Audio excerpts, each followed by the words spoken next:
এই অক্ষমঞ্চটোক কেতিয়াবা নিজৰ স্বাৰ্থত ব্যৱহাৰ কৰি বগুৱাবাই যাব খুজিছে, যিটোৱে সমস্যাৰ সৃষ্টি কৰিছে। ৰাজনৈতিক কুঅভিসন্ধি আৰু তেখেত যে এজন অখিল গগৈ ডাঙৰীয়া কেৱল ক্ষমতা লিপ্সু ব্যক্তি, সেই কথাটো প্ৰতিপন্ন কৰিছে যে মুখ্যমন্ত্ৰী হিমন্ত বিশ্ব শৰ্মা ডাঙৰীয়াই নতুন এজন আজমলৰ সন্ধান কৰি আছে আৰু তেনে এজন আজমল তেওঁ বিচাৰি পাইছে নেকি? অসমতো ৰাইজৰ দল দলীয় একনায়কত্বৰ অধীনত চলা দল, তেওঁলোকৰ দলত এইটো সম্ভৱ, কংগ্ৰেছ দলত এইটো সম্ভৱ নহয়। অখিল গগৈ ডাঙৰীয়াক সকীয়াই দিব বিচাৰিছোঁ, তেখেতে যেন ভৱিষ্যতে কংগ্ৰেছ দলৰ অন্তৰ্নিহিত দিশসমূহত প্ৰৱেশ কৰিবলৈ দুঃসাহস নকৰে।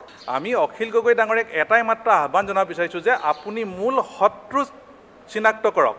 অসম আৰু অসমীয়াৰ বাবে মূল শত্ৰু কোন? কিছু ৰাজনৈতিক দলে এই অক্ষমঞ্চটোক ৰাজনৈতিক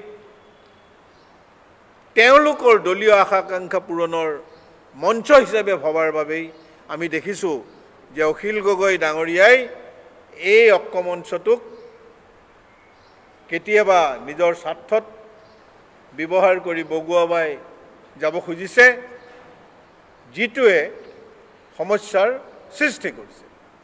যাৰ বাবে আজি কিছুদিন আগতে তেখেতে অবাঞ্ছিতভাৱে আমাৰ সাংসদ প্ৰদ্যুৎ বৰদলৈৰ সৈতে এটা অপ্ৰীতিকৰ পৰিস্থিতিৰ সৃষ্টি কৰিছে। এইবাৰ তেখেতে গৌৰৱ গগৈ ডাঙৰীয়া সাংসদ, যি সাম্প্ৰদায়িকতাবাদৰ বিৰুদ্ধে আৰু গণতন্ত্ৰ প্ৰতিষ্ঠাৰ সৰ্বভাৰতীয় সংগ্ৰামখনত সংসদৰ ভিতৰত নিজকে ৰাইজৰ কণ্ঠ হিচাপে প্ৰতিপন্ন কৰিবলৈ সক্ষম হৈছে। স্বয়ং বিজেপি দলে তেখেতৰ এই ভূমিকাক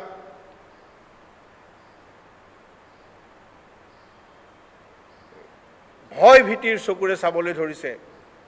তেনে ক্ষেত্ৰত অখিল গগৈ ডাঙৰীয়াই তেখেতক কৈ দিলে যে তেখেত হিমন্ত বিশ্ব ডাঙৰীয়াৰ লগত মিলি আছে। এই কথাখিনিয়ে তেখেতৰ ৰাজনৈতিক কুঅভিসন্ধি আৰু তেখেত যে এজন অখিল গগৈ ডাঙৰীয়া কেৱল ক্ষমতা লিপ্সু ব্যক্তি, সেই কথাটো প্ৰতিপন্ন কৰিছে। তেখেতে নিজৰ স্বাৰ্থত মিত্ৰতাৰ ধৰ্ম পাহৰি মিত্ৰ শক্তিৰ নেতৃবৰ্গক যিকোনো কথাৰে, যিকোনো বাক্যবনেৰে, যিকোনো স্থিতিৰে মূল্যায়ন কৰিবলৈ কুণ্ঠাবোধ নকৰে। তেনে এজন ব্যক্তিৰ এই ৰাজনৈতিক যিটো তেওঁৰ ভূমিকা, এই ভূমিকাটোত কিন্তু আজি সৰ্বসাধাৰণ ৰাইজেও প্ৰশ্ন কৰিবলৈ বাধ্য হৈছে। মাজতে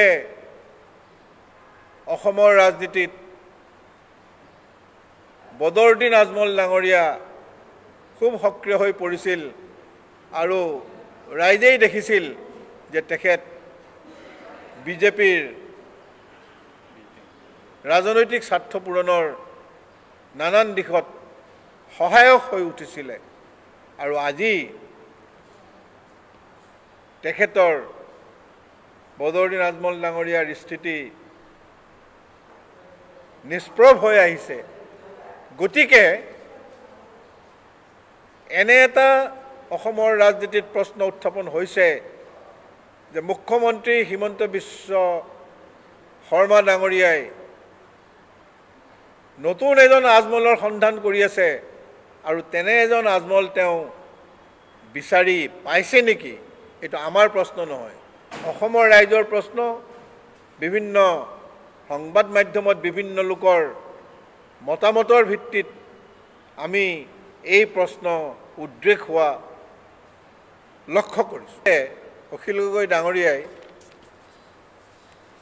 অসম বিধানসভাৰ বিৰোধী দলপতি দেৱব্ৰত শইকীয়া সম্পৰ্কত যি আক্ৰোশমূলক মতামত আগবঢ়াইছে এইটো কিন্তু সম্পূৰ্ণ ব্যক্তিকেন্দ্ৰিক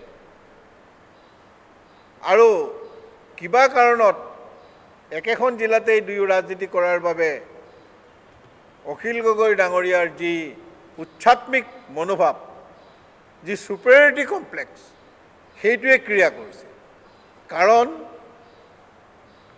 আমি স্পষ্টভাৱে কৈ দিছিলোঁ যে জিলাভিত্তিক বুজাবুজি কৰাত কংগ্ৰেছ দলৰ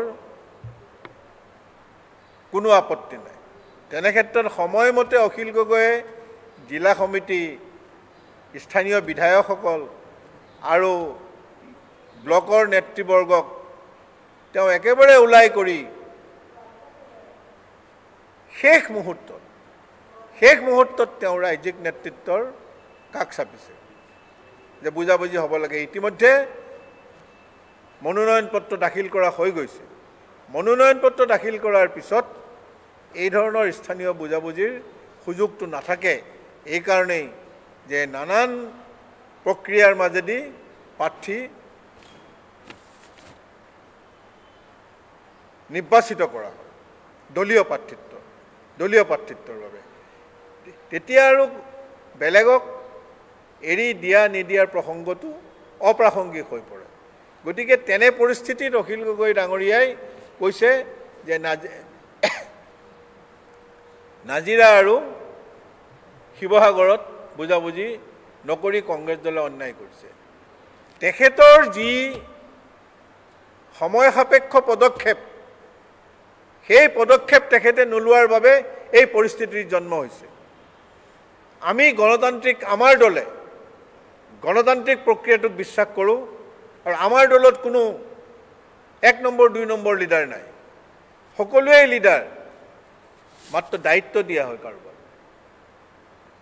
1 নম্বৰ হিচাপে গতিকে আমি সমূহীয়া নেতৃত্বত বিশ্বাস কৰোঁ আৰু সমূহীয়া নেতৃত্বই সভা পাতি যি সিদ্ধান্ত গ্ৰহণ কৰে সেই সিদ্ধান্তই শেষ সিদ্ধান্ত ইয়াত এজন ব্যক্তিয়ে সিদ্ধান্ত সলনি কৰিব নোৱাৰে যিটো তেখেতৰ দলত পাৰে যিটো অন্যান্য ৰাজনৈতিক দলত আমি দেখি আহিছোঁ বিজেপি দলত এজন মানুহে সিদ্ধান্ত সলনি কৰিব পাৰে আমি অন্যান্য ৰাজনৈতিক দলতো দেখিছোঁ তেনেকৈ যেনে ধৰক তৃণমূল কংগ্ৰেছতো আমি দেখিছোঁ তেনে আপত দেখিছোঁ যে এজন ব্যক্তিয়ে সিদ্ধান্ত সলনি কৰি পেলায় দলীয় একনায়কত্ব অসমতো ৰাইজৰ দল দলীয় একনায়কত্বৰ অধীনত চলা দল তেওঁলোকৰ দলত এইটো সম্ভৱ কংগ্ৰেছ দলত এইটো সম্ভৱ নহয় আৰু তেওঁ কংগ্ৰেছ দলত বাৰে বাৰে হস্তক্ষেপ কৰিবলৈ বিচাৰে কংগ্ৰেছ দলৰ অভ্যন্তৰীণ বিষয়ত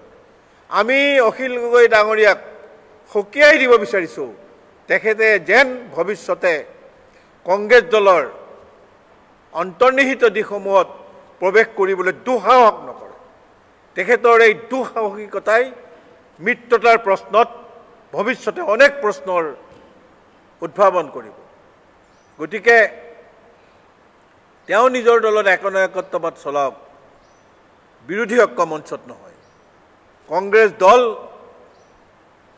বিভিন্ন অভিজ্ঞতাৰে অভিজ্ঞ এটা পৃথিৱীৰ ভিতৰতেই ৰাজনৈতিক দল হিচাপে প্ৰতিষ্ঠিত আৰু পুৰণা দল আজি ক্ষমতাত কেন্দ্ৰত নাথাকিব পাৰে তাৰ অৰ্থ এইটো নহয় যে কংগ্ৰেছ দল জনমানসৰ পৰা ওলাই গৈছে কংগ্ৰেছ দল এতিয়াও ভাৰতবৰ্ষৰ বিজেপিৰ বিকল্প ৰাজনৈতিক দল আৰু আমি অসমত 2026ত বিকল্প অসমৰ ৰাইজক প্ৰদান কৰিবলৈ বদ্ধপৰিকৰ তেওঁলোক আমাৰ মূল শত্ৰু ৰাইজৰ দলৰ বাবে কংগ্ৰেছ দল শত্ৰু হ'ব নালাগে কংগ্ৰেছ দলৰ বাবে ৰাইজৰ দল আমাৰ শত্ৰু নহয় ৰাইজৰ দলৰ প্ৰতিজন কৰ্মী নিষ্ঠাবান কৰ্মী নেতাক আমি সন্মান কৰোঁ কিন্তু এইটো সময়ত মাননীয় বিধায়ক আৰু ৰাইজৰ দলৰ সভাপতি অখিল গগৈ ডাঙৰীয়াই প্ৰকৃত শত্ৰু কোন তাক যেন তেওঁ এই সময়ত তেওঁ ফাইণ্ড আউট কৰিবলৈ সক্ষম হোৱা নাই তেওঁ আমাৰ দলৰ জ্যেষ্ঠ নেতাসকলৰ বিৰুদ্ধে যেনেদৰে কথা কৈছে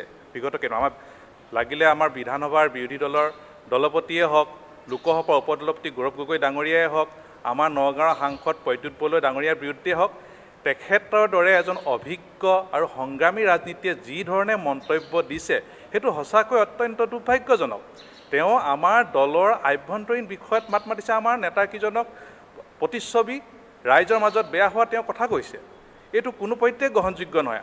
আমি অখিল গগৈ ডাঙৰীয়াক এটাই মাত্ৰ আহ্বান জনাব বিচাৰিছোঁ যে আপুনি মূল শত্ৰু চিনাক্ত কৰক।